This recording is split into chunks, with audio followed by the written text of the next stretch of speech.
সাতক্ষীরার পাটকেলঘাটা কুমিরা হাইস্কুলের সামনে কেন্দ্রীয় নেতৃবৃন্দের ফুলের শুভেচ্ছা জানান সাতক্ষীরার বিভিন্ন পর্যায়ের নেতাকর্মী ও সাধারণ জনগণ। নাম না বলেই বিএনপিকে নিশানা করলেন এনসিপির কেন্দ্রীয় নেতারা। একটি দল চাঁদাবাজি, দখলবাজি ও হত্যায় মেতে ওঠে। মেটফুর হাসপাতালের সামনে মানুষ পিটিয়ে মেরে লাশের উপর নৃত্য করে উল্লাস করে। এজন্য জুলাই আন্দোলন করা হয়নি উল্লেখ করে জাতীয় নাগরিক কমিটি এনসিপি নেতৃবৃন্দ সাতক্ষীরায় একথা বলেন। শনিবার দুপুরে সাতক্ষীরা খুলনা রোড মোড়ের শহীদ আসিফ চত্বরের সামনে পথসভায় দলের আহ্বায়ক নাহিদ ইসলাম, দক্ষিণাঞ্চলের সংগঠক হাসনাত আবদুল্লাহ এবং উত্তরাঞ্চলের সংগঠক সার্জিস আলম, ডক্টর তাসনিম জারা এ বক্তব্য রাখে।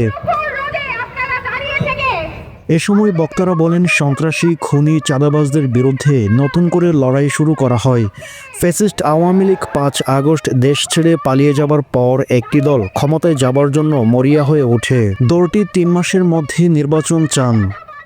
তারা বলেন, আমরা জুলাই গণ অভ্যুত্থানের সংস্কার বিচার চাই। খুনি হাসিনা পালিয়ে যাবার পর আমরা চাই একটি জাতীয় সরকার। কিন্তু ওই দলটি তা সাড়া দেয়নি। পরে সাতক্ষীরার জনসাধারণকে আশ্বস্ত করে বলেন, রেললাইন নির্মাণ, শিক্ষা ও স্বাস্থ্যসেবার মান উন্নয়নে এনসিপি কাজ করে যাবে।